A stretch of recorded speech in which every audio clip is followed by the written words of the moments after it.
Saturday Night Theatre. Action for Slander. The novel by Mary Borden, adapted as a play for radio by the late Felix Felton, with Alan Cuthbertson, William Fox, Carlton Hobbs, and Dennis McCarthy. Action for Slander. The action of Daviett versus Grant and Daviett versus Bradford is being heard by Mr. Justice Trotter, counsel for the plaintiff, Sir Quentin Jessop's K.C. Members of the jury, a weekend party in a country house. 7 men invited to a shoot by a bachelor host on Friday the 25th of October 1929, just a year ago. On the Saturday night, 5 of the guests sit down to a game of poker, which is interrupted suddenly when one of the players, Mr. Grant, accuses Major Daviett of cheating. The Major denies the charge, but Captain Bradford, a brother officer, supports it. Major Daviett threatens to take proceedings, but his friends persuade both parties to keep silent. And Major Daviett leaves the house, having promised to take no action against his accusers. Left to himself, Major Daviett would not have hesitated for a moment under this insult. But he was not left to himself. He was not alone in this disastrous game of cards. There were 4 old and valued friends staying in the house. 2 of them had taken part in the game, and 3 were very prominent in public life. Naturally, they dreaded a public scandal and persuaded Major Daviett to refrain from bringing this action. You understand, I'm sure, the seriousness of the accusation and the importance of your verdict. Major Daviett is not on trial for his life. He is not on trial in this court at all. It is he who is bringing this action for slander. He has come before you to disprove publicly what has been whispered everywhere against him. And if the case in this court of civil justice goes against him, he will be tried by court-martial, cashiered from the army, and disgraced for life.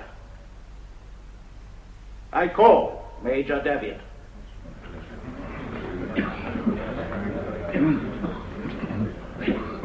I swear by Almighty God that the evidence I shall give shall be the truth, the whole truth, and nothing but the truth. Major Daviett, you're a soldier by profession? Yes? And 44 years of age? Yes. How long have you been in the army? 25 years. Did you serve overseas during the war? Yes? In France? In Flanders, mostly at the beginning, then on the Somme. Did you see much fighting? A good deal. Were you wounded? 3 times, seriously. What sort of wounds were they? A bullet through the liver, shrapnel in the stomach, elbow fractured. How many times were you mentioned in dispatches? 5. Were you given the DSO and the MC? Yes? Thank you.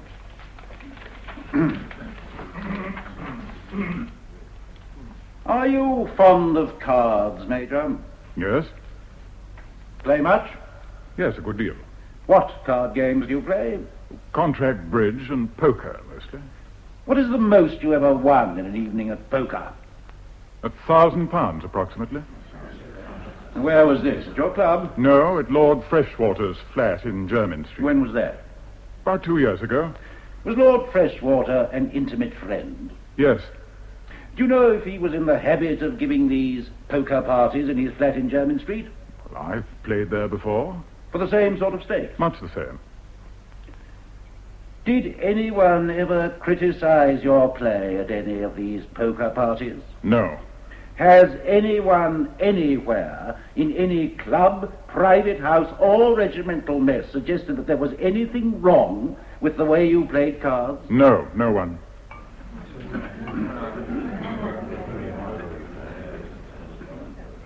Now, Major Daviett, about this weekend party. You voted yourself over from Havershot Barracks and arrived at Sir Bernard Roper's house at about 11 o'clock on the Friday night. Is that so? That is so. The other guests had all arrived. They had. A number of distinguished people were there. Let me just run through the list. Apart from your host, Sir Bernard, there was Lord Pontefract, the noted figure of the turf, two ex-cabinet ministers, Mr. William Cubbett and Mr. Charles Cinderford, both now prominent members of His Majesty's opposition. There was your friend, Lord Freshwater, and your brother officer, Captain Bradford, with his wife, Mrs. Josephine Bradford, and Mr. Grant. And does that make up the party you found at Plumpton Mead? It does. Did you know everyone when you arrived? I'd never met Mr. Grant before. Had you heard of him, or had any dealings with him, in the city, for instance? None. But all the other guests were well known to you. Oh, yes. Was Mr. Cubbett an old friend? Yes. Were you at Eton together? Yes. You've kept in touch with each other since your school days. Yes. Mr. Cinderford is also a personal friend. Yes. If you had felt that either of these gentlemen would suffer in any way through any action of yours, would you have thought twice before taking that action? I wouldn't have taken it. How long have you known Lord Pontefract?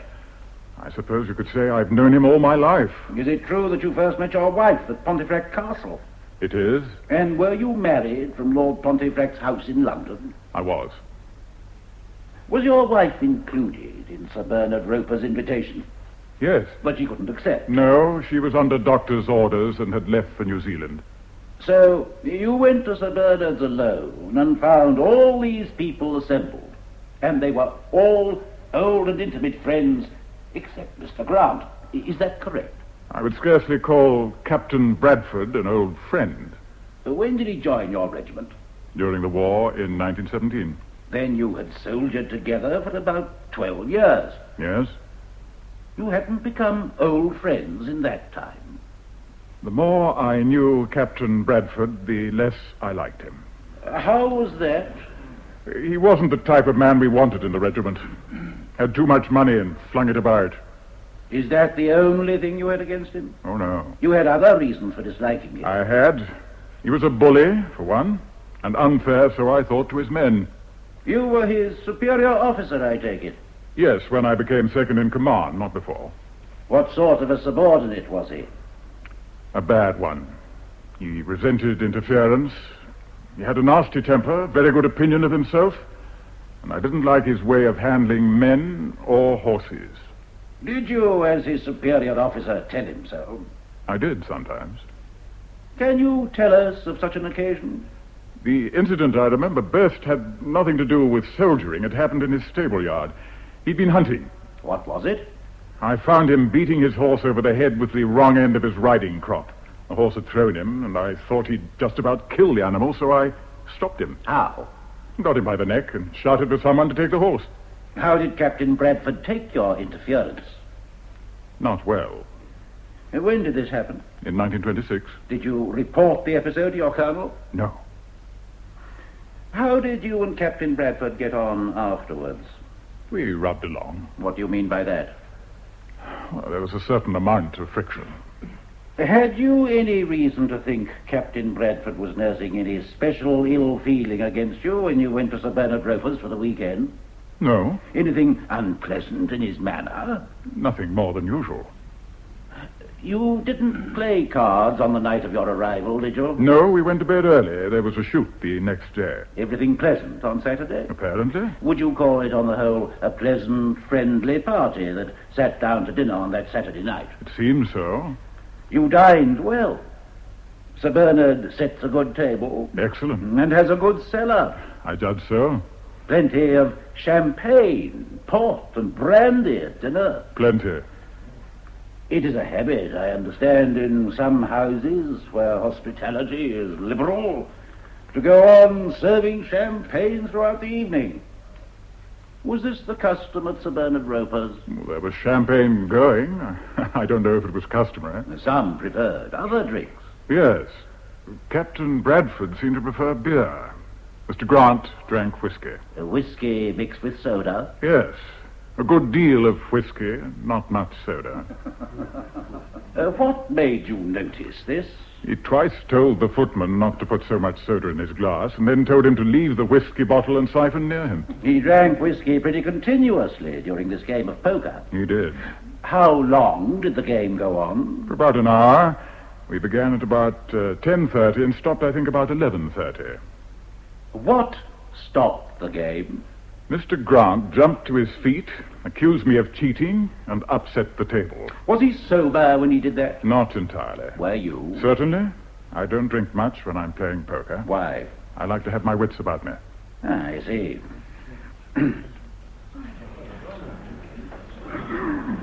Now, let us go back a moment. When you sat down to this game of poker after dinner, was there any discussion as to who should play? Yes, there were 6 of us with Mr. Grant. Why didn't all 6 of you play? Well, you don't play poker with 6. 5 is the proper number. Who were the 6? Lord Freshwater, Mr. Cubbett, Mr. Cinderford, Captain Bradford, Mr. Grant, and myself. How was it settled who should play? I said I'd as soon play bridge, but Lord Freshwater said no, he'd make up a bridge floor in the other room. What about Mrs. Bradford? What was she going to do? Mrs. Bradford said she'd watch the poker. Did she? Yes. Where did she sit? Back from the table on my left, between Captain Bradford and myself. Could she see your cards and her husband's when you held them? Well, she could if she leant forward to my side, or his, to look. Did you object to her seeing your hand? Not in the least. Did she interfere with the game at any time? No, she was knitting. I see no cause whatever for levity in the plaintiff's reply. If members of the public have come here in the hopes of a humorous exhibition, they will be asked to leave my court. Pray continue, Sir Quintin. Certainly, my lord. You used counters for money in this game, I suppose, Major Davitt? Yes. Who settled the stakes? We agreed between us on a £10 rise. What does that mean? You can raise any bet by £10, not more. And you were given each a certain amount in counters before you began to play? Yes. How much? £100 worth. This £10 rise made the game pretty high, didn't it? Yes. Cubbett had suggested 5. It was Grant who persuaded us to push it up to 10. Each man's possible loss was limited to £100? No. You can always ask for more counters. Did anyone do that? Yes. Mr. Cubbett had an extra 50 twice, and Mr. Grant must have been about 400 down when we stopped playing. And what about Captain Bradford? He'd lost a certain amount, but was carrying on with his original lot of counters. Mr. Grant was the biggest loser, as far as you could see. That was my impression. Would you call Mr. Grant a good poker player? No, I would not. Yes, sir. If you will allow me, Sir Quintin, I don't know if I'm being a little obtuse, but I would like to know, and perhaps some members of the jury would also, just what happens when a hand of poker is played. What you and I would do, for instance, if we were ever foolish enough to risk our money playing this game. Perhaps the plaintiff can help us, my lord. Imagine yourself at a card table, Major Davitt, about to begin a game of poker. What do you do? Well, you cut the deal. And then? The man to the left of the dealer antes. I wonder, Major Davitt, if you would use plain English instead of such strange words as ante. The man to the left antes, but what ante means, I can only guess. He puts a counter on the table. Before he's seen his hand? Yes. He is required to do this by the rules of the game? Yes, my lord. And all the other players do the same? No. They wait till they've looked at their cards. They needn't play if they don't want to. I see. Go on, please. The dealer deals 5 cards to each player, and having seen their cards, the players decide whether they'll come in on the hand and whether they want more cards. But you're only allowed 5 cards, aren't you? Yes, but you can discard any or all of your original 5 and ask for an equivalent number of new cards. What did you do with the cards you discard? You put them face down on the table beside you. Can you pick them up again and look at them? Certainly. But you can't take them back into your hand once you've discarded them. Certainly not. That would be cheating. Obviously. Now, before Mr. Grant came out with this accusation, had anyone said anything about your claim? They spoke of my being lucky. Who did? Anyone in particular? No, I don't think so. Anyone criticize your play? No. So Mr. Grant's accusation came as a complete surprise. It did. How much money was there on the table when he interrupted the game? About £100. I can't be sure. He upset the table. With all the counters on it? Yes, they all went on the floor. Including your winnings? Yes. And those of the other players? Yes, if they had any. There must have been a considerable amount of confusion in Sir Bernard's library when this occurred. There was. What happened in this confusion? What did you do? I don't remember doing it, but I must have knocked him down. Knocked who down? Mr. Grant. I remember someone holding on to me. Mr. Cinderford, I think it was. And Mr. Grant sitting up on the floor holding his chin. So the Countess and Mr. Grant were on the floor, all in a heap together. Mr. Grant presumably picked himself up. Who picked up the Countess? I don't know. Did you get yours back? No. Did anyone try to settle the account of what had been lost and won during the evening? Only Mr. Cubbett. He wanted to give me a cheque for £100, but I wouldn't take it. So no one paid up? No. Have you any idea what you had won during the evening's play? I should say I was up somewhere between £400 and £500, nearer 5. And you were never paid any of this money won at Sir Bernard Roper's? No. Perhaps you remember the cards you were dealt in that last hand of the evening. I do. What were they? The 3 of spades, the 3 of diamonds, the 3, 4, and 5 of clubs. Are you certain? Yes. And what did you do with these 5 cards? Well, I had 3 threes, or a sequence in clubs of 3, 4, and 5, and 2 other 3s. So I could try for 4 threes, discarding the 4 and 5, or I could try for a straight or a flush, discarding the 3 of spades and the 3 of diamonds. You mean a row of cards in numerical sequence? Yes, my lord. I see. Go on. I decided to go for 4 threes, discarded my 4 and 5 of clubs, and was given the 3 of hearts and the queen of hearts. That gave you 4 threes. It did. When you discarded the 4 and 5 of clubs, what did you do with them? I put them face down on the table beside me. Did you look at them after you'd been given your 2 new cards? No. Did you pick them up again once you discarded them? No. And you won the hand with your 4 threes? Yes. What about Captain Bradford? He didn't come in on the hand at all. What was he doing? Watching? Why, I suppose so. Closely? I shouldn't think so. He helped himself to a drink. When? After he'd thrown in his hand. So he was absent from the table when you discarded 2 cards and asked for 2 more? Yes. How long was he away from the table? A minute or so. And then he came back with his drink and sat down and watched the play? Yes. So now we come to the critical moment. Cast your mind back and tell the jury exactly what happened. The 4 of us came in for £5. Mr. Cinderford dropped out. Mr. Cubbett bet £5 on his hand. Mr. Grant raised him 10. Raise your 10. Raise your 5. See you. See you. 4 threes. You're cheating. What? What? You're a damn card shopper. I saw you fixing your hand. You swine! Oh! What the devil's going on in here? Charles, let me go, damn you! Will someone kindly tell me what is happening in my house? He's a card shopper, a cheat. I saw him. Grant, come outside. That's please. no good, George. You'll only have to answer a charge of manslaughter. Charles, if you don't mind your own That's business. what I am doing. Now keep quiet a minute and leave this to Jim and me. Yes, that's it, George. Now be sensible. Charles is right, you know. Gentlemen, Mrs. Bradford, I apologize. Mr. Grant, do I understand that you've accused Major Davitt of cheating? Yes, Lord Pontefract. I saw him fix his hand. Nonsense, Grant. You're drunk. I'm not drunk. Ring a bell, someone, will you? I don't think I'd do that, you know. Not ring, Ponty? Why not? The servants, I don't think quite the thing. Perhaps you're right. Here, give me a hand with this table.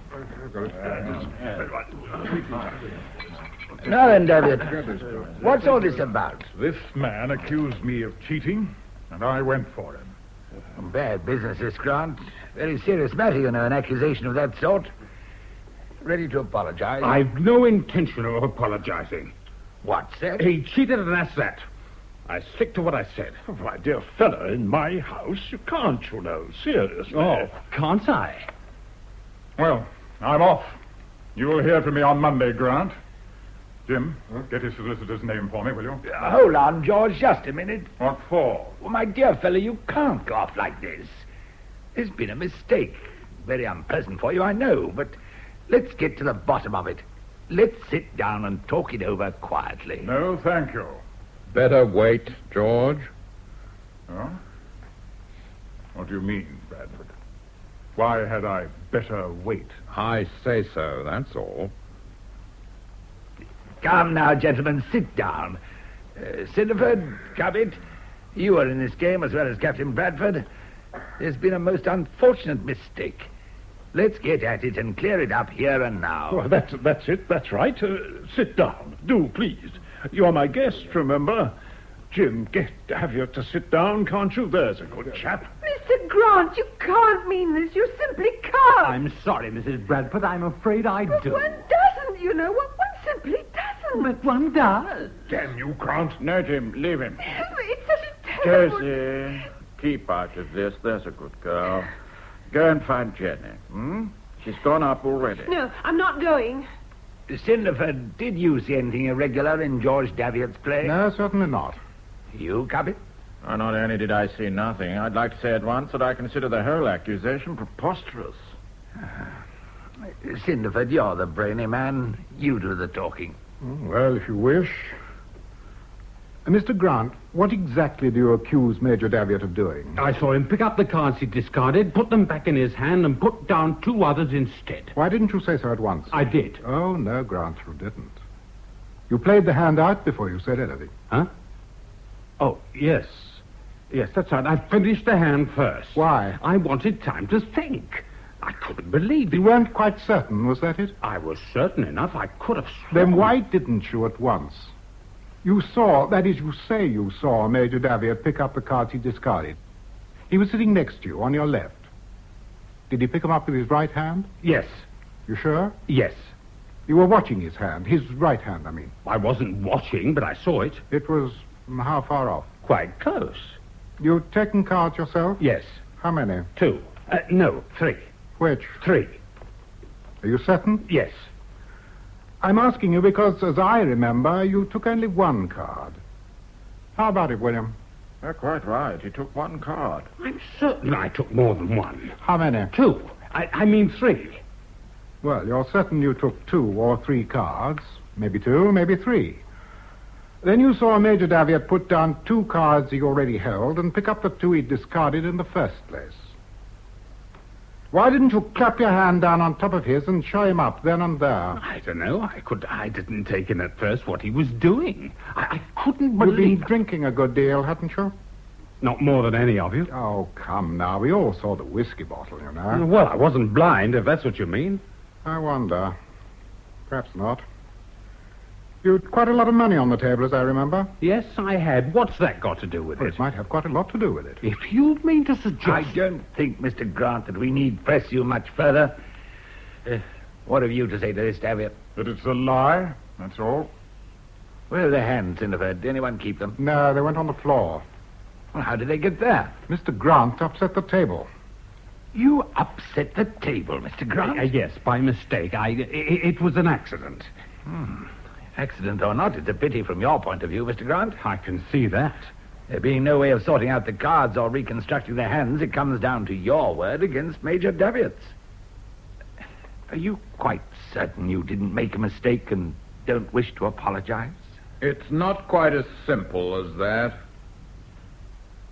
Do I understand, Bradford, that you too accused Davitt of cheating? Yes, I do. I saw him take back the cards he discarded, put down other cards he was holding, and rearrange his hand. And I saw him do this, not only during the last hand, but twice before as well. Brad, How dare you? Josie, you be quiet. I'm going. I won't listen. Stay where you are. I won't. Brad, you're hurting my arm. Let me go. Let her go, Bradford, before you break her wrist. Get out. Oh, God. What's going to happen?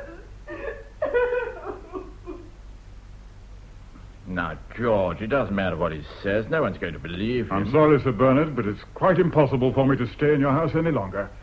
I'll go and get Tandy to pack my bags. I'll see my solicitors on Monday.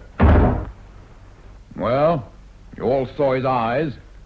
You could see for yourself he's as guilty as hell. You're wrong, Bradford. We know George. Know him, do you? So do I. What do you mean by that, Captain Bradford? What I say. Look here, sir. If you've any imputations to make against Major Davitt's character, make them now. Out with them. Well, I know for one thing that he's in a tight place for money. What do you mean by that? Simply what everyone in the regiment knows. That he lives at the rate of 3,000 a year and has managed it till now, thanks to his wife's income and his habit of always winning at cards. I cannot see that Mrs. Davitt's income or what she chooses to do with it is any business of yours, Captain Bradford. Perhaps not. The fact that George can't count on it any longer seems to me to be a possible explanation. What the devil do you mean, sir? Simply that as she's gone. Gone? Where? I don't know. New Zealand, I think. You mean that George's wife has left him? I mean just that. I don't believe it. My wife saw her 3 days ago. Freshwater. Any truth in this? You're his friend. You ought to know. A pack of lies. Anne's only gone for a visit. She was to have sailed this morning from Tilbury. Good God. And George has a great many accounts overdue at Haversham. It's a pack of lies, I tell you, a pack of lies. Now, look here, Jim. Just leave this to me, do you mind? I don't think these two gentlemen quite understand what they're letting themselves in for. And I don't want George to leave until I've seen him. I think Mr. Grant and Captain Bradford may have cause to regret it if he does. Don't you agree, Pontefract? Most certainly I do. Redpine? Cinderford's right. This affair must go no further, Grant. Do you hear? You must drop it, you understand? That's all very well, but what about Davitt? And even if I were ready to take back what I said, I don't suppose Bradford will. Captain Bradford must be reasonable, too. You must see, Bradford, this whole business is impossible, quite impossible. With two brother officers in the same regiment? Why, think Now, just a minute, Ponte. Be a good chap, Freshwater, and try and stop George going. All right. Now, Captain Bradford, I'd like to say that if Major Davitt feels obliged to bring this to court, I shall advise him to be perfectly honest about his financial position and to state frankly what I know to be the truth. Which is? That he's played cards for money all his life, is a born gambler, and has been in some pretty tight places more than once. You'd advise him to tell that to a jury? I would. Sound well, do you think? It would sound exactly as it should sound, like a statement of fact. Now, you say you saw him cheat on 3 separate occasions. Would you care to tell us more specifically when they were? Don't think I would. Perhaps you're wise. But you'll have to give all the details in court. How will you prove it, Captain Bradford? That's what interests me. And why didn't you interrupt the game before? Care to give us your reasons for that? No, I wouldn't. And you're going to stick to this, even though Cubbett and I are going to swear that you're either mistaken or deliberately lying. Am I right, William? Quite right. You see my point, Captain Bradford. I'm prepared to believe that you've made a mistake because I can't believe that you bring such a charge deliberately against any man, even if you hated him. You don't hate Davitt, by the way, do you? No. Why should I? Oh, I don't know. I'm sure. I was just wondering. Because, you see, if you did, your position would be even more unpleasant than it is. Very clever, aren't you? Well, it's no use. I've no reason to want to injure Davitt. Known him for years. Besides, he's my superior officer. Nasty business, accusing a man in your own regiment of cheating at cards. You think I don't see that? Just as well as he does? What makes you so certain he'll ask me to say so in a public court? Because I agree with him that he's got to. You'll advise him to sue us? I shall. You want this business to be aired in public? Certainly not. But it'll have to be all the same. All right. You win. I'll keep quiet if he does.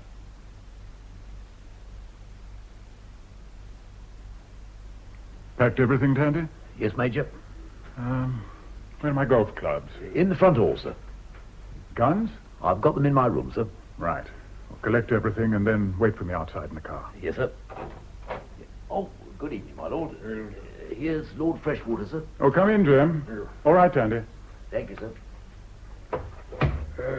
George, Charles wants to have a word with you before you go. You won't consider staying on, I suppose, until morning?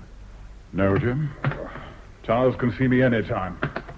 I'll be in London on Monday. What does he want? Well, I don't quite know, but he's very insistent. Old Barney's in the most awful fuss, and so's Ponty. What about? What about you, old chap? And this mess? Can't you get it into your head that we're all with you in this thing? Now, come on down. What's it got to do with Barney and Ponty? Well, it's Barney's house, and old Ponty does know a thing or two about the world. Oh, the world's in it now. Oh, now, is it? look, George. All right. Charles wants to see me. He can come up. I don't want to run into Bradford and Grant. Well, I'll tell him. Now, don't forget, George, we are your friends.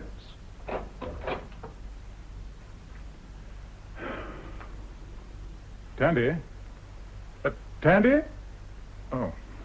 No, of course, he's downstairs. I wonder if he's remembered... Who's that? George, you're alone. Josie, come in, quickly. No, leave the door. Then we'll hear people. I had to come, George. Oh, my love. My precious love.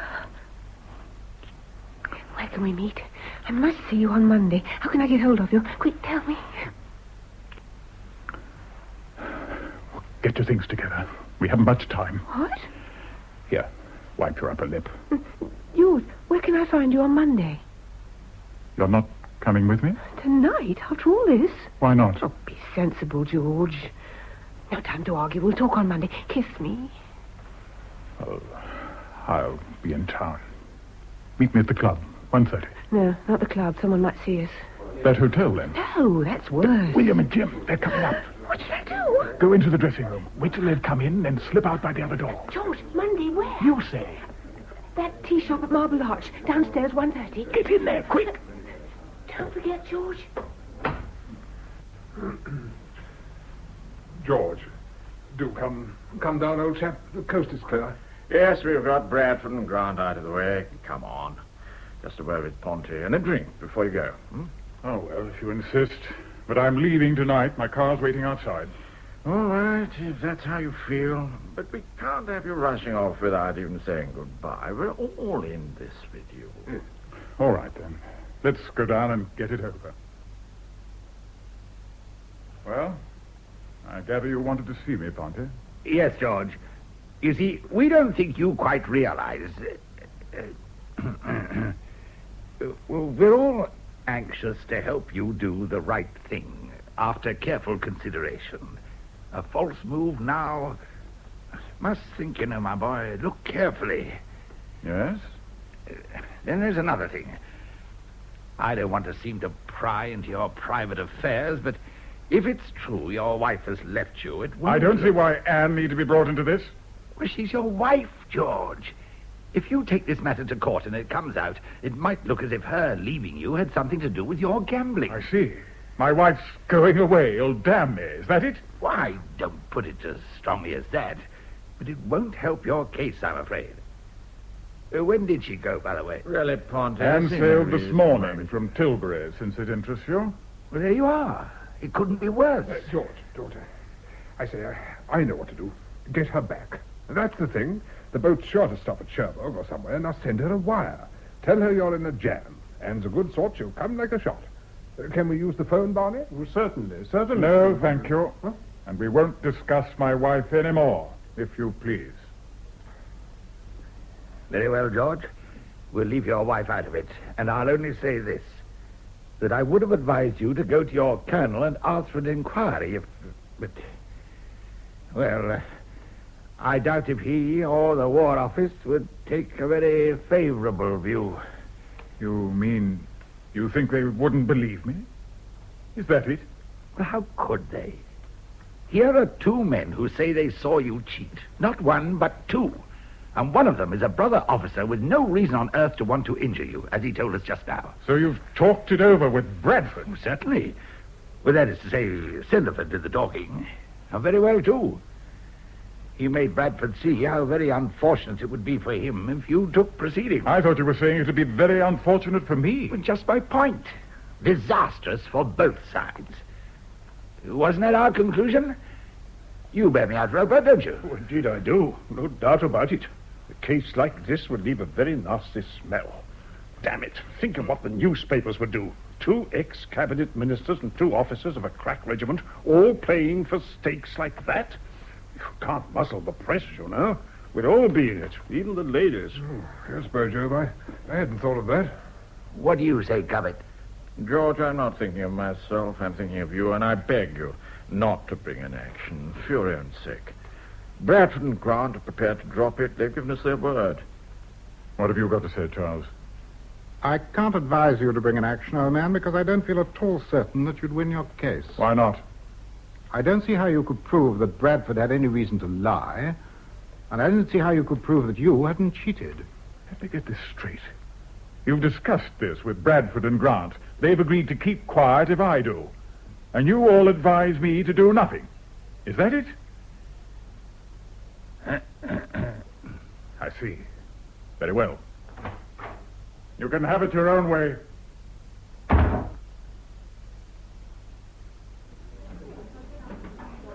George, I've been waiting over an hour for you. I even had to ring your club. What happened? Nothing.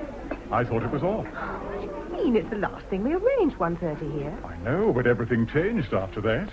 They persuaded me to let Bradford off. What difference does that make to you and me? Don't you see, Mother? I do not. I can't make you out, George. I thought you let Brad off for my sake. That came into it. What do you mean, came into it? I mean, I saw I couldn't bring you into it. Well, that's what I thought you meant. So, what's the trouble? I saw I couldn't show Bradford up as a cad who'd done this because he was jealous of me and his wife. So I realized it was hopeless. I was simply an obstacle. Is that what you're trying to tell me? No, my dear, no. I was a nuisance. It was my fault that you had to lie down under this and let 2 men call you a cheat. Josie, please. Well, isn't it true? When I came to your room, you wanted me to go off with you. And when you thought things over, you changed your mind. Well, did you or didn't you? Yes, Josie, I did. I thought the best thing to do was to ignore the whole business, and that being so, you That's and what Brad said, but I didn't believe him. What did he say exactly? That you'd struck a bargain with him. Have you nothing to say to that, George? Nothing. It's true. True enough. And I nearly went off with you on Saturday night. Did you want me or not? Yes, my dear, I did. But you don't now. Is that it? Certainly. If you care to. How dare you? You were madly in love with me on Saturday. Now you insult me. What's happened? You scared? Is that it? Josie, stop. Be sensible. Oh, what a fool I've been. Goodbye, Major Davitt. It's a pleasure to have known you. Perhaps you did cheat at that game after all. Hello, Evershot Barracks. Black's Club here. Mr. Cobbett would like to speak to Colonel Standish. He's a personal friend of Major Davitt. You're through, Mr. Cobbett. Thank you, Benson. Hello. Hello, Colonel Standish here. Oh, Colonel, I'm sorry to bother you. I wanted to inquire about my friend, Major Davitt. Yes? We haven't heard of him for some time. He hasn't been answering my letters. We wondered if he was ill or anything. No, he's on leave. He got 3 months' leave just before Christmas. Have you any idea where he is? Well, he's gone to his place in the West Country. Ah, yes. Is his wife with him? No, his wife is wintering in New Zealand. Ah, yes, I see. Oh, thank you, Colonel. Not at all. Benson. Sir? If they come through from the house, Mr. Cinderford and I will be in the smoking room. Very good, sir. Well, any news? Yes, but I don't know what to make of it. Davitt went on leave before Christmas, and he's down at that place of his in the West Country. Oh, his own? Apparently, and seems to be still in New Zealand. That's odd. Place is practically derelict. I thought it was Anne who liked it. Well, who's looking after him? I don't know. Gardener's wife, I suppose. Oh, well, he's got us out to let him. If only the fellow would get his wife back. Shall we write to her? Oh, no. Can't do that. Remember how he shut Jim up that night when he suggested sending her a wire? Oh, yes. You seen any of the others? Yes, the other night. A whole bunch of them at supper. Josie sailed in with 5 men round her. Grant was there, very much in favour, it seemed. So whatever happened, she's not crying her heart out. Women. I asked the head waiter about George. Said he hadn't seen him the whole winter. What is he playing at? Oh, well, we've plenty to worry about besides George. Wall Street in a shambles, blizzards all over Europe, and the Labour government messing things up at home. I say, Charles, have you heard all this about George coming into this club and walking out again? Yes, I have indeed. You know, Grant's been made a member. Ah, so that's it. Yeah. George walked slap into him, cut him stone dead, and went and raised hell with the club secretary. Yes, good. What did the club think it was doing, letting in riff-raff like that? Secretary's livid with him. Doesn't know where he's gone and cares less. I've just had a call put through to his barracks. They're bound to know. Well, you know my wife. She insisted. Oh, Sally, how does she come into it? Charles, you don't realize? The story's all over town. What about that game of poker? Oh, yes. Oh, I've heard nothing. Well, neither had I. But the other day, Sally went to one of those awful tea parties they have, and all the women were buzzing with it. Must have come out through Josie, I suppose. Well, what did Sally do? Well, I told him it was all a pack of lies, and then came home and took it out on me. And she says we've got to find George, ask him down for the weekend, and confront people with him. Major Davitt's address, sir. Thank you, Benson. Thank you, sir. Good God. Why, what's the matter? Well, where do you think he is? The Balmoral Private Hotel, Bayswater. What the devil's he doing there? I don't know. Well, let's go and find out, eh? What, now? Oh, yes. Let's face it, we've been letting things slide just because the whole thing's awkward and we wish it had never happened. All right, then. Let's see what we can do.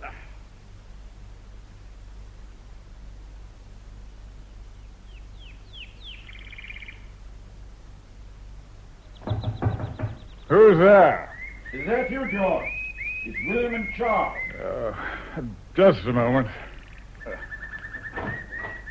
So you've ferreted me out, have you? All right, come in. Ever seen a Bayswater bed-sitter? Charming, isn't it? What about a scotch? No, thanks. What on earth are you doing here, George? Minding my own business. No, that's Percival in the cage, a talkative chap. Sings when he feels like it. I don't know what you've got to be so damn cheerful about. Shut up!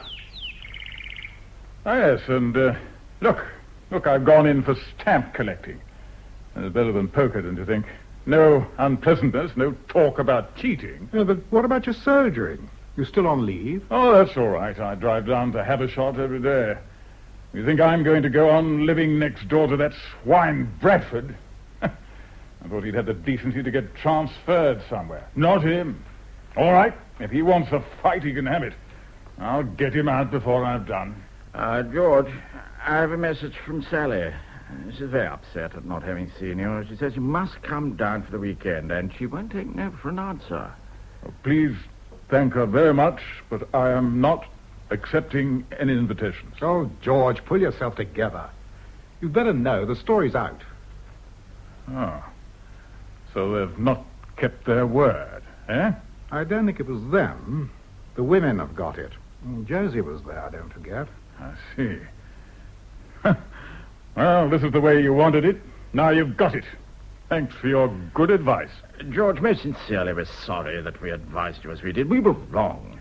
At the time, we thought that it was in your best interest. No, William. I think you advised me in your own interest, both of you.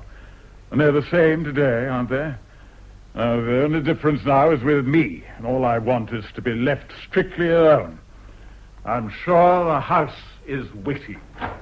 But, George, don't you realize what people are saying? Can't you understand that I don't wish to be disturbed? George, are you fellows trying to hand me out of London or what? Get out, both of you! Get out!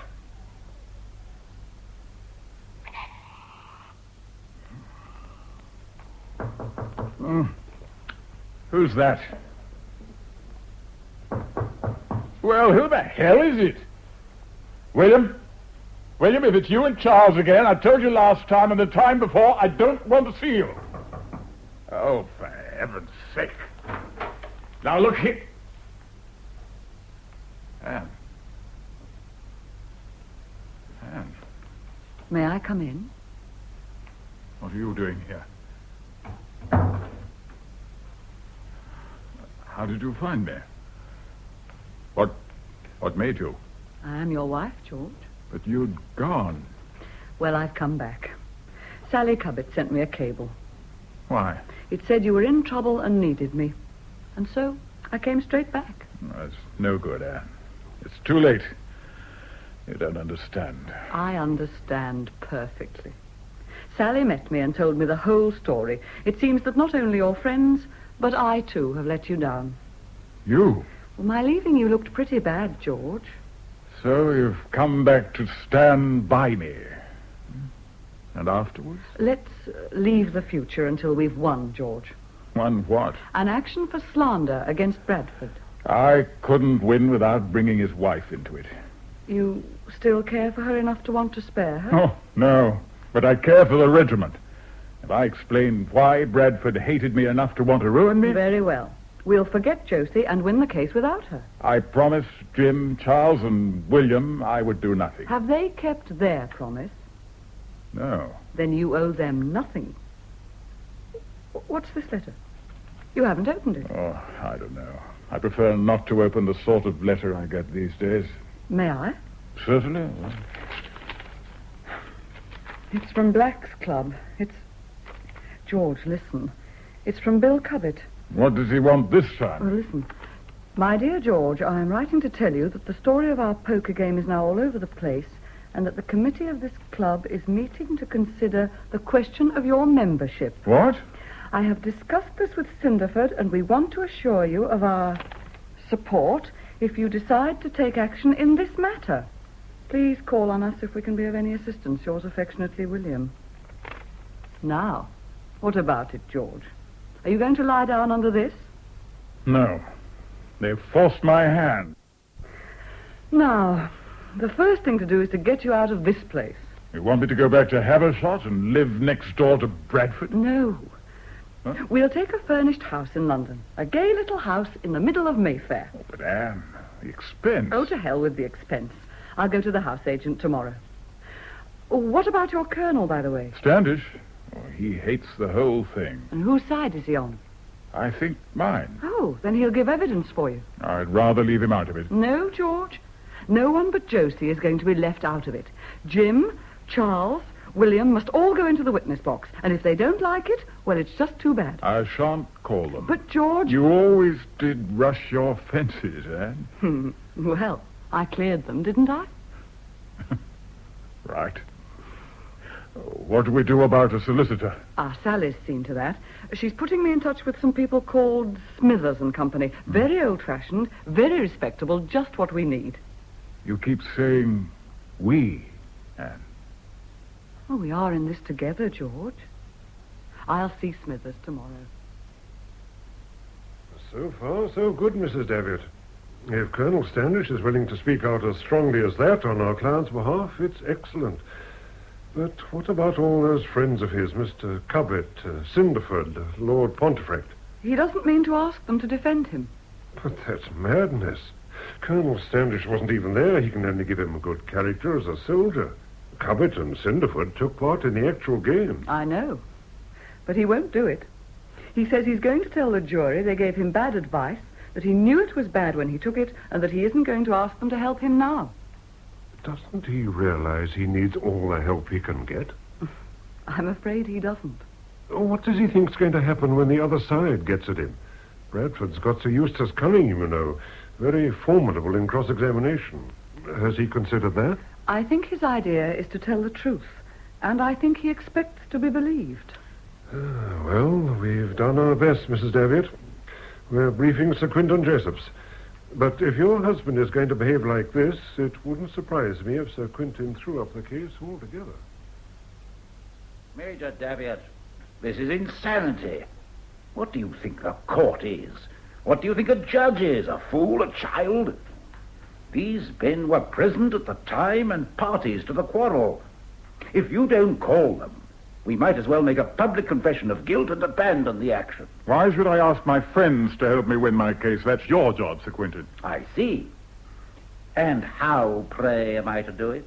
By dragging the truth out of these two skunks. And you? You're going to tell the truth? Of course. The truth, the whole truth, and nothing but the truth. What about your friendship with Mrs. Bradford? What are you going to say about that? Nothing. And what about Captain Bradford? Oh, I've plenty to say about him. You want me to go into court and rake up this story about his beating a horse? I want you to go into court, Sir Quentin, and show Bradford up for what he is. But that's not the point. Oh? What is the point? The point is that I did not cheat. And how do we prove it? By the cards. What cards? They all went on the floor. They can't be picked up now. Can't they? What do you mean by that? Sir Quentin, I have card sense. A particular kind of memory. I could pick up those cards and sort them out now. From a year ago? Certainly. Hasn't Bradford card sense, too? Not in this case. Why? Because he's lying, inventing things that never happened. If you keep at him over that hand, he's bound to get muddled sooner or later. Don't you see? You may have a point there. Very well, it might just come off. But if I do that, you must let me have these witnesses. I'm not going in there to make a fool of myself. I want Cinderford, Cabot, Lord Freshwater... Not Freshwater. You can have anyone else. What about Mrs. Bradford? No. The other side may call her. Let them. Oh, well. Now, be very careful when I'm examining you in court.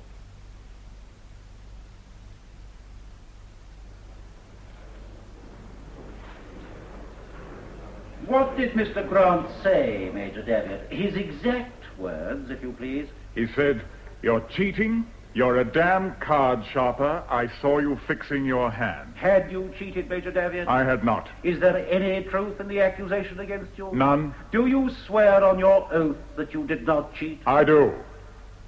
Thank you, Major Davitt. Yes, Sir Eustace? Lord. Major Davitt, we have been told that you decided to ignore this charge of cheating for the sake of your friends who advised you to take no action. Is that right? It is.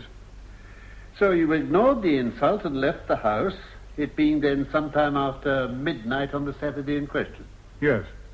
Did anyone leave the house with you on that Saturday night? No one but my servant. All Sir Bernard Roper's guests stayed on after you'd left? Presumably. Did Lord Freshwater cut his visit short? Not that I know of. But he didn't leave with you? No. You'd been asked as his friend? Yes, I suppose so. You were a very great friend of his, weren't you? Yes. Would it be correct to say that until this unfortunate event, you considered him your greatest friend? It would. How was it then, Major Davitt, that your greatest friend didn't leave the house with you when two guests staying under the same roof accused you of the crime of stealing their money under cover of a friendly game of cards? It might be as well to ask him. Thank you. I intend to do so. Just now I'm asking you, and I think you know the answer quite well. I suggest to you that Lord Freshwater didn't go with you because his affection and respect for you had received a shock. Because, to put it bluntly, he believed you guilty. I suggest further that not one person in all that distinguished and pleasant gathering believed in your innocence. They were all friends, weren't they? With the exception of Mr. Grant. I didn't consider Captain Bradford a friend. Oh, yes. You told us just now about a supposed grudge Captain Bradford has against you. I shall come back to that in a moment. But you didn't object to playing poker with him for pretty high stakes, did you?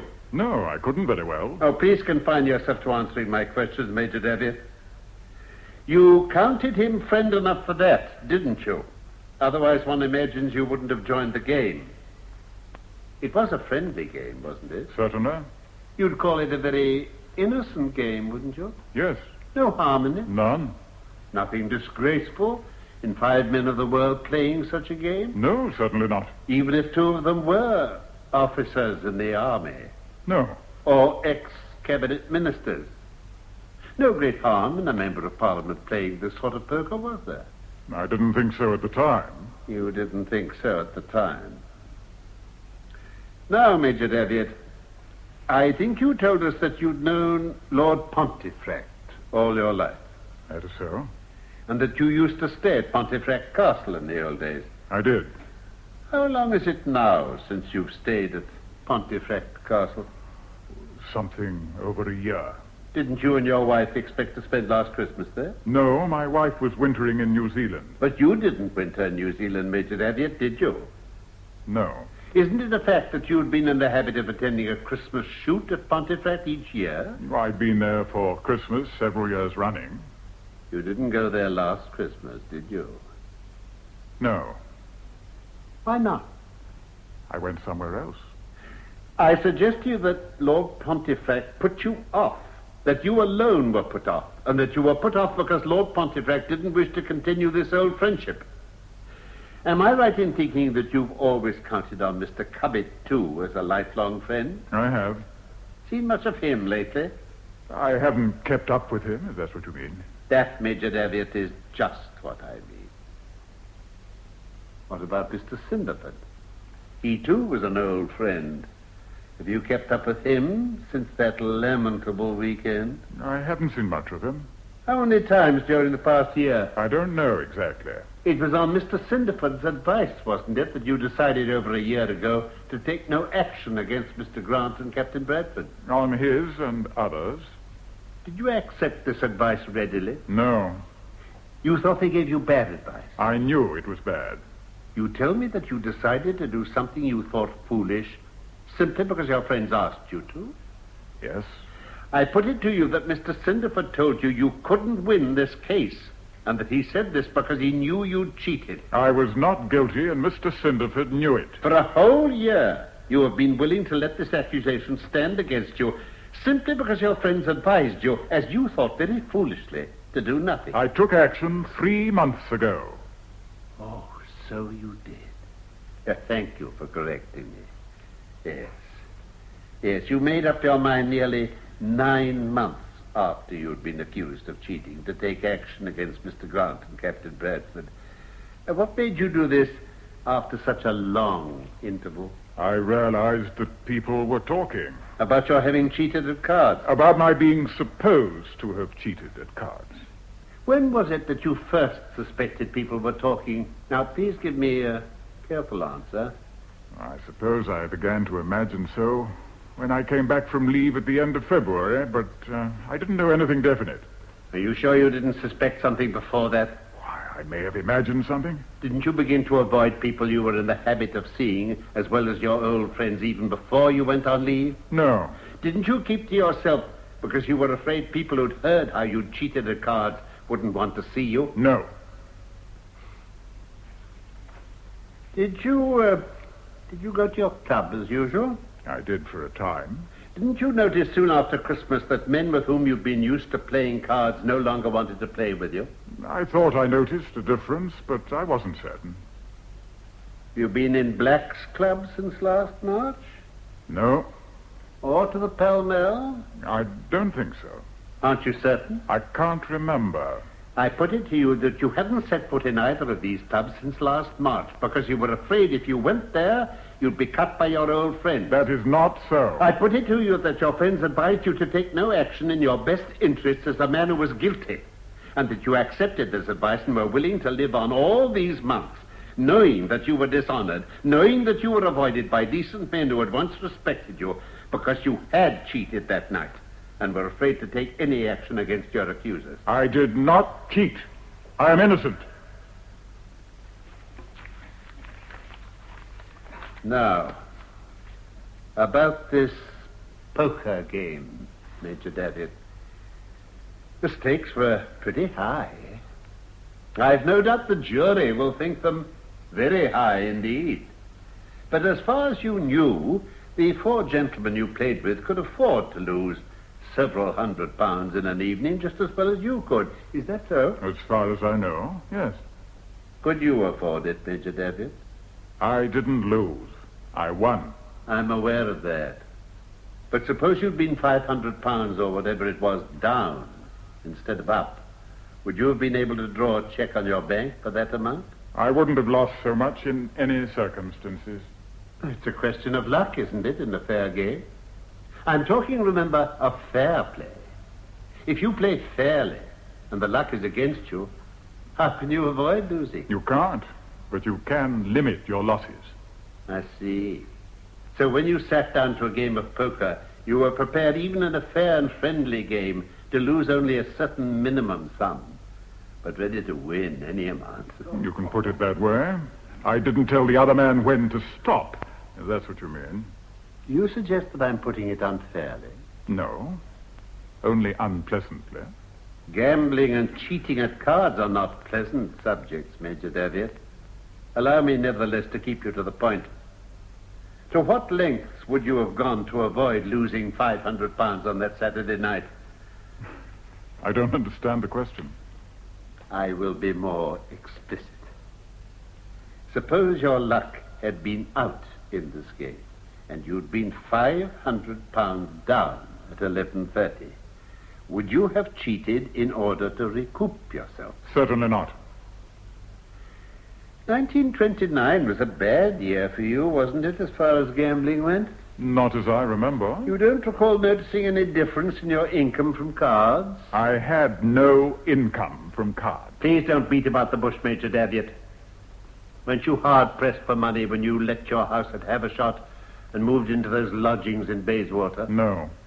Why did you take these very modest apartments? I was alone. My wife was away. You didn't live in these lodgings in order to economize? Yes, that was one of my reasons. And the other reason was fear of taking up life again at Havershot? No. Then what other reason had you, beyond the urgent need to economize, for choosing to live during the spring and early summer in a street in Bayswater, 60-odd miles away from your regiment, and a long way as London goes from your clubs? I'm afraid I don't understand. You were not, you say, in serious financial difficulties at the time? No. Think carefully, Major Davitt. Cast your mind back and try to remember. You had no debts outstanding at that time? Not more than usual. Ah, you were usually in debt. Yes, to a certain extent. You were usually in debt and were in the habit of making money out of cards to pay your debts. Is that a fair way of putting it? I was not in the habit of making money out of cards. Didn't you owe a great deal of money to tradesmen, tailors, and so on? I hadn't paid my tailor for some time. Your tailor is like most tailors, I suppose, who serve the officers of crack regiments. A patient man. But what about the butchers and bakers of Havershot? Didn't you leave your house without paying their accounts? I may have left some accounts outstanding. You consider this sort of thing proper behavior on the part of an officer in the army? They've all been paid now. I think, Sir Eustace, we have got your point. And I think that we might get on to something more definitely connected with the accusation. I was establishing a motive, my lord. I wished to make it clear that Major Davitt badly needed this £500. Quite. I see your point perfectly, and the jury no doubt do the same. The plaintiff was in debt. It took him some months to pay his debts. He says he has paid them. Let's leave it at that for the moment and turn our attention to this game of cards. I'm coming to it, my lord, I'm coming to it. Now, you've told us, Major Davitt, that in the hand in question, you were dealt a sequence in clubs, the 3, 4, and 5, and 2 other 3s. You told us that having decided to try for 4 3s, you discarded the 4 and 5 of clubs, asked for 2 cards, and were given the 3 of hearts and the Queen of hearts. Is that correct, according to your statement? Quite correct. I put it to you that that is not what in fact occurred. I put it to you that you did not try for 4 3s, but for a flush in clubs, that you discarded the 3 of spades and the 3 of diamonds, asked for 2 cards, and were given the 3 of hearts and the Queen of hearts, saw immediately that if you'd kept the 2 3s, you would have had 4 3s, promptly decided to rectify your mistake, picked up the 2 cards you discarded... That is complete and utter nonsense. And put down in their place the 4 and 5 of clubs you decided to keep. That, I put it to you, Major Davitt, is what actually happened. And that is the explanation of what Mr. Grant and Captain Bradford saw you do. I now ask you the question. Do you deny that you cheated in the way I have just described? I did not cheat in that or any other way. You didn't do this in this hand or on 2 other occasions? I have never, on that Saturday night or any other time, done anything of the kind. You deny that you cheated in this way, though 2 men swear that they saw you do it? I deny it absolutely. Oh, so would most men, Major Davitt, in your place. And since you do deny it, I must ask you what explanation you have to offer as to how these 2 gentlemen could think they saw you do this. Mr. Grant was angry and he was drunk. He may have thought he had seen something. Captain Bradford thought nothing of the kind. He lied. You accuse Captain Bradford of lying deliberately and with malice. I do. You accuse this brother officer of bringing this charge against you deliberately, falsely, and in order to ruin you? Yes. Captain Bradford knew I had not cheated in any way at any time when he accused me. You make a very definite distinction, then, between your counter-charges against the 2 defendants. Oh, yes. What sort of reputation has Captain Bradford in the regiment? Was he generally liked and respected? I suppose some liked him. What was his war record? As good as most. He joined your regiment during the war, didn't he? He did. And received a permanent commission afterwards. Yes. And didn't he, after this, have the honor of the regiment at heart quite as much as you had? I'm afraid not. You say that because he brought this charge against you, his superior officer. Come, Major Davitt, please answer the question. Have you any reason for saying Captain Bradford thought less of the regiment than yourself, other than that he exposed you, a brother officer, as a cheat? He has not exposed me. He's done something quite different. He's attempted to ruin me, though he knows I am innocent, and has sacrificed the good name of the regiment for a private spite. You tell me seriously that Captain Bradford chose to involve his regiment in a scandal so that he could get even with you for some private injury? I do. And you suggest that that feeling of injury was due to some slight friction between you? I don't say it was slight. You got on well enough, didn't you, to stay with him in the same house for the weekend? I don't think either of us was very keen on it. Will you admit that Captain Bradford knew what a serious thing it would be for the regiment, where its second in command, to be accused of cheating at cards? Oh, yes, he knew that. Will you admit that he would naturally be reluctant to bring such a charge against a brother officer? No. I think he was delighted to have the chance to bring it. What? You say Captain Bradford was delighted to catch you cheating? That is not what I said. I said he was delighted to have the chance of accusing me of cheating. What gave him his chance if you didn't cheat? Mr. Grant. You mean to tell me that Captain Bradford was waiting for a chance to ruin you when you met at Sir Bernard Rope? That is what I believe. Have you any reason to make such an extraordinary statement? I have. You had reason to think at this time that Captain Bradford wanted to injure you? I had. What reason? Oh, we'd never got on. He was a bad subordinate. He resented interference. There had been one incident in particular when he showed his temper. Are you referring to the incident you told us about over a horse? I am. You would have us believe that Captain Bradford in October 1929 set out to ruin your reputation and get you dismissed from the army because you reprimanded him for beating a vicious horse over the head in 1926?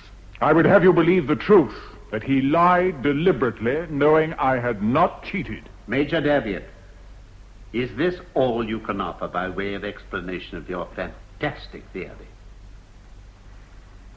Come, Major Davitt, answer me, if you please. You have said that Captain Bradford had been nursing a grievance against you over this incident since 1926, and that he had been awaiting his chance to ruin you. Have you nothing better to offer by way of a theory than this? No. That is my explanation. I have no other.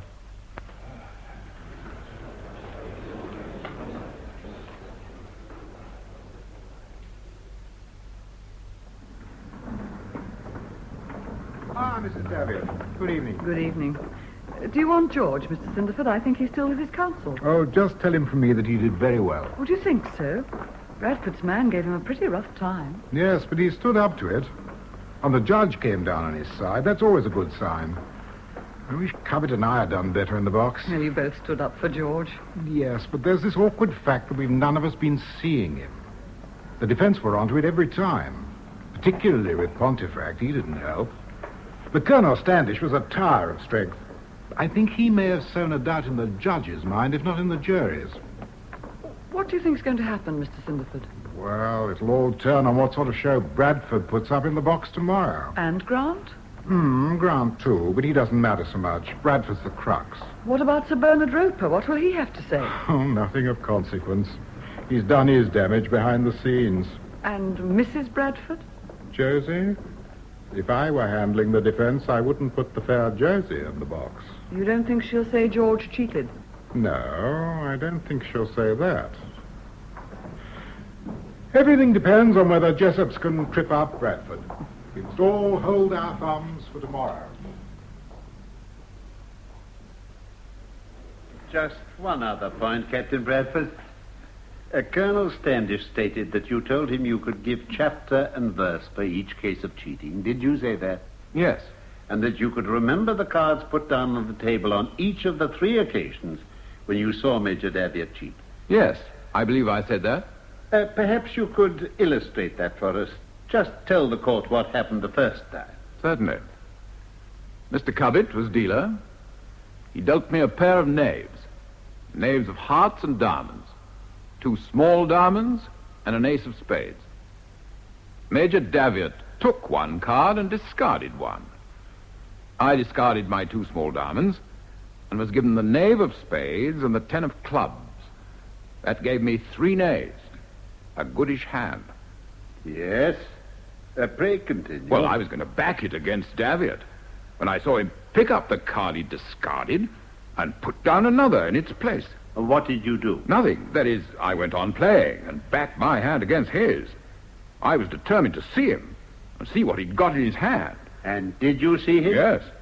You put your hand down with its 3 knaves. Yes, when he put his down. And what had he in his hand? 3 kings. Thank you, Captain Bradford.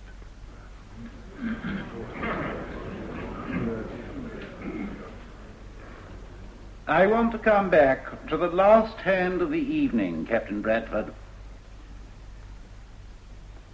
Do you deny that you got up from the card table when you saw your hand was useless and went to a side table to get yourself a drink? No. You don't deny it? No.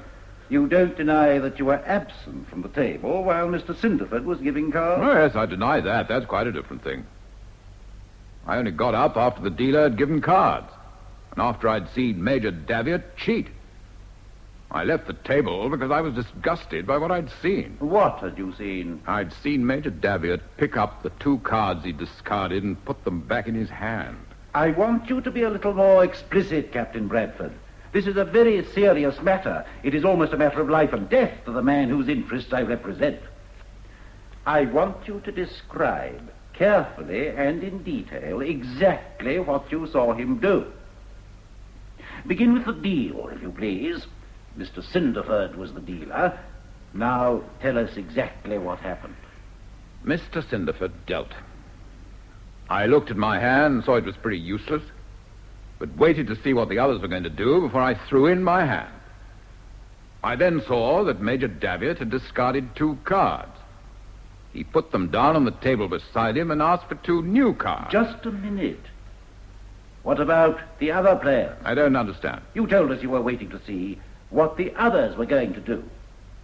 What did they do? They all took cards, so I decided... Too fast, Captain Bradford. You're going too fast. I want to make this absolutely clear. How many cards did Mr. Cubbett take? Don't think he took any. Think he stood. Aren't you certain? I couldn't swear to it. I wasn't watching Mr. Cubbett particularly. I was watching Davitt. I thought you said you were waiting to see what all the other players were going to do. So I did. So I was. You stick to that? Yes. But you are not certain whether Mr. Cubbett took cards or not. I'm almost certain he didn't take cards. What about Mr. Cinderford? How many cards did he take? I'm not certain of that either. I think he took one. What makes you think so? Don't you remember? I remember thinking he's drawn for a flush or a straight and been disappointed. Why did you think that? Because he didn't back his hand afterwards. He threw it in. What would you think, Captain Bradford, if Mr. Cinderford were to swear on oath that he had discarded 3 cards and taken 3 new cards in his hand? I don't know. I suppose I'd have to admit I'd been mistaken. You admit that he may have taken 3 cards? I suppose so. Then how can you remember thinking that he'd drawn 1 card to a flush or a straight? I don't know. Isn't it the truth that you remembered nothing of the kind and thought nothing of the kind, but have invented... Rubbish. But have invented all this to bolster up your story of how you watched the play and remembered every detail? I don't pretend to remember everything. You gave proof, apparently, of a very good memory just now when you were telling the court about another hand in which you say you saw Major Davitt cheat. Doesn't it seem strange that your memory should be so faulty in regard to this one? No. Perhaps you can remember how many cards Mr. Grant took. He took 3. Mr. Grant wasn't certain that night, but you, today, 12 months afterwards, are certain that he took 3 cards. Yes? Have you conferred with him about this since? No. You haven't discussed this hand with Mr. Grant since that Saturday night a year ago? Well, of course we had to discuss it when we were faced with these proceedings. And you very naturally went into the play of this hand very thoroughly, since it was the one hand on which your evidence and his would have to tally. But you didn't go into it quite thoroughly enough, Captain Bradford. You couldn't be quite certain, even when you got together, that you remembered the play correctly. And I put it to you that your inability to remember the details of this vital hand is due to the fact that you had not been watching the hand with any interest whatever, and that it hadn't entered your head to accuse Major Davitt of cheating until Mr. Grant shouted his accusation and spilled the cards on the floor. What do you say, Captain Bradford? Do you deny that? I do. You swear on your oath that you saw Major Davitt cheat during this hand? I do. Very well, then. Since you do swear that you saw Major Davitt cheat, please tell the court exactly what you saw him do. Begin again. I don't apologize for troubling you. This is a desperate matter. Now, what did you see? I saw Major Davitt discard 2 cards and put them down on the table beside him. He then asked for 2 more cards, and when he'd been given them, recognizing that he'd missed a big thing and discarded the wrong cards... Just a minute. You're going too fast again, Captain Bradford.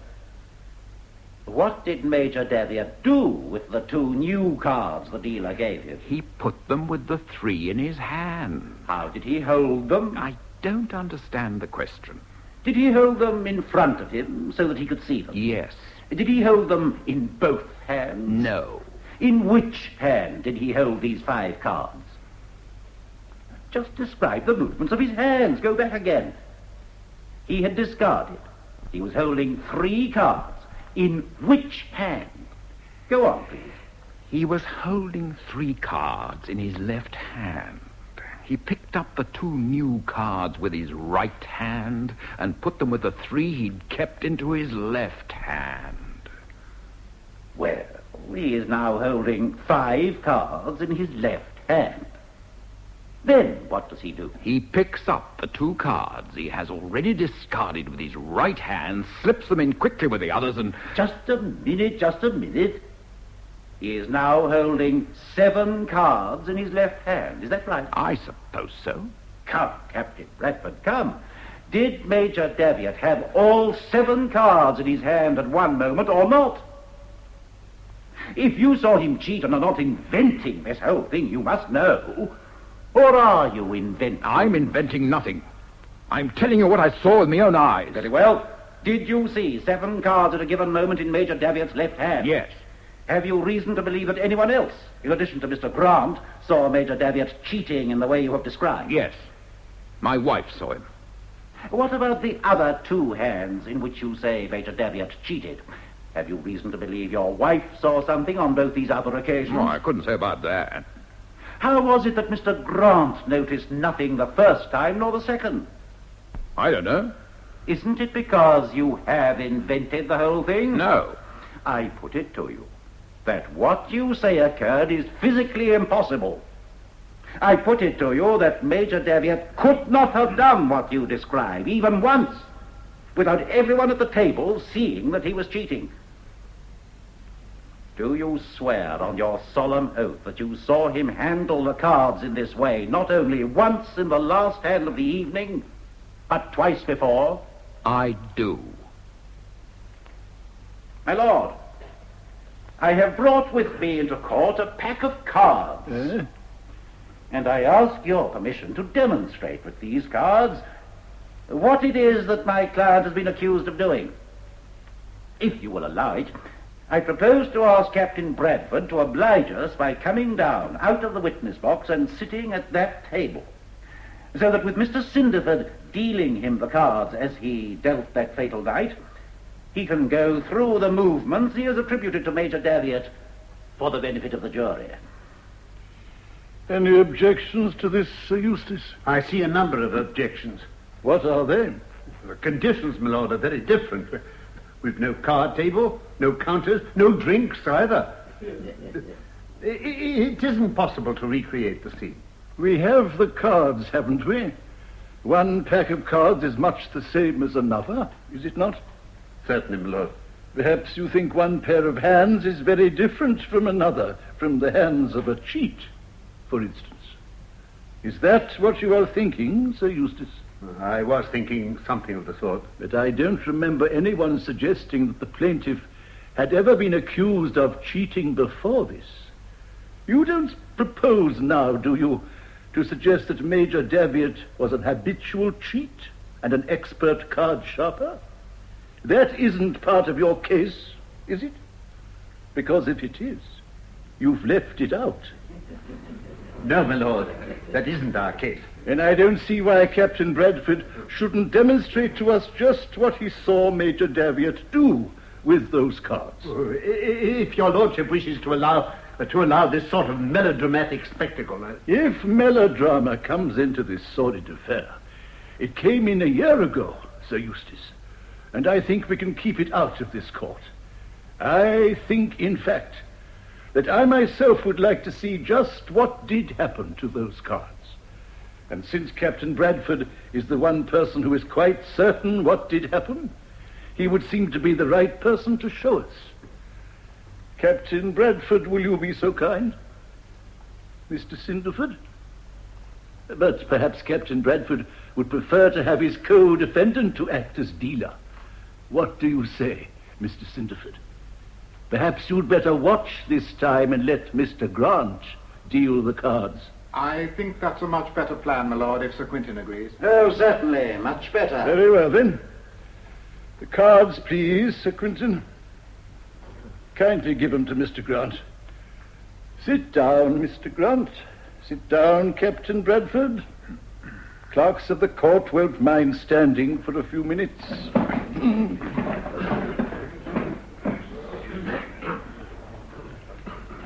Now, Sir Quentin, this is your experiment. Please tell them what to do. Just deal Captain Bradford 5 cards, if you please, Mr. Grant. Pick them up, please, Captain Bradford. Exactly as Major Davitt did. That's it. Now, discard 2 of them. Thank you. Well, what's the matter? What happens next? Give me 2 cards, will you? And put them in your left hand with the other 3. Good. Now, we come to the moment. Show us how it's done, Captain Bradford. Show us how it's done. I don't. I'm asking you how it's done, Captain Bradford. It means holding 7 cards, doesn't it? 5 in one hand and 2 in the other. Show us how it's done without everyone at the table seeing. Mr. Cinderford and Mr. Cabot saw nothing, remember. Come along, Captain Bradford. We're waiting.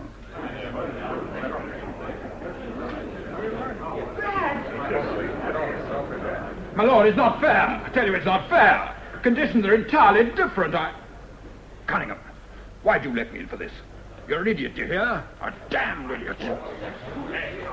Silence in court! Silence in court! My lord. Yes, Sir Eustace? If your lordship will give us a little time to consider. Yes, of course. You let me know when you want me. Or perhaps, since it is now 3:30, we'd better postpone these proceedings till tomorrow morning. I think that would be best, my lord. Very well. Till tomorrow morning, then, and I hope by then you will have arrived at a settlement. I shall insist upon it, my lord.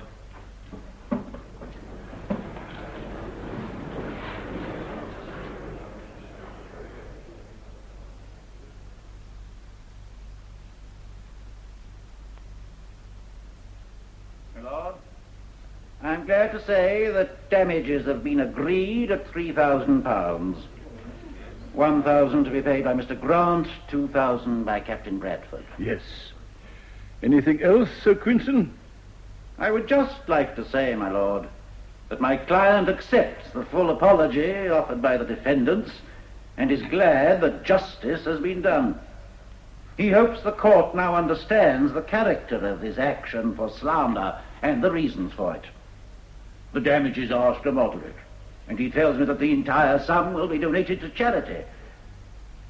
I may add that Major Davitt is a man incapable of cheating.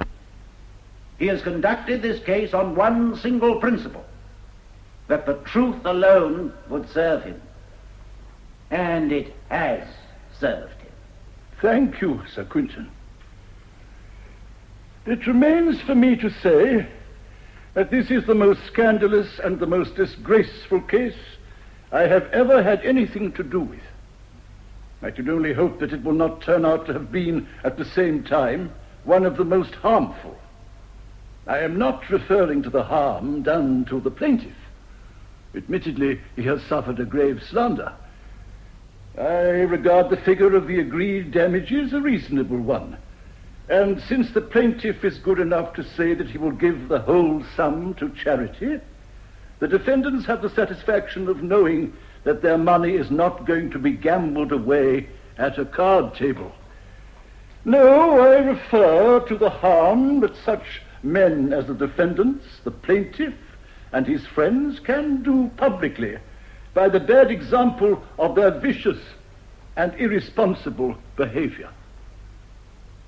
I award the damages as agreed with costs to the plaintiff.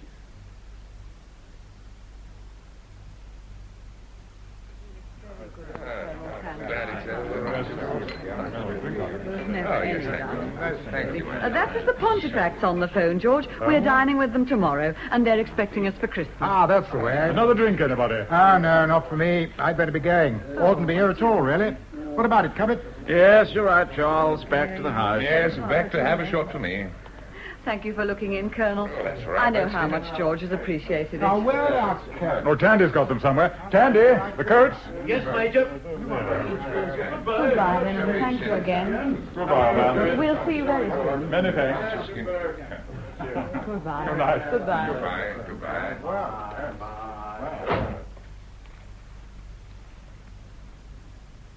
Anything more, madam? No, thank you, Tandy. Give yourself a great big drink in the kitchen, Tandy. Oh, thank you, Major. I'm very glad you pulled it off, sir. I and my friends have had quite a book on it. Oh? What were the odds? 2-1 in your favour, sir. Were they? And you got anything on? Couple of months' wages, sir. Well, don't let Mr. Justice Trotter hear about it. That's vicious and irresponsible behavior. I'll watch it, sir. Good night, sir. Good night, madam. Good night, Tandy. Tandy. Well, What's the matter? what are you going to do now, Anne? Well, I'm not going to leave you, if that's what you mean. Anne, forgive me. I'm so terribly sorry. darling. Darling Anne.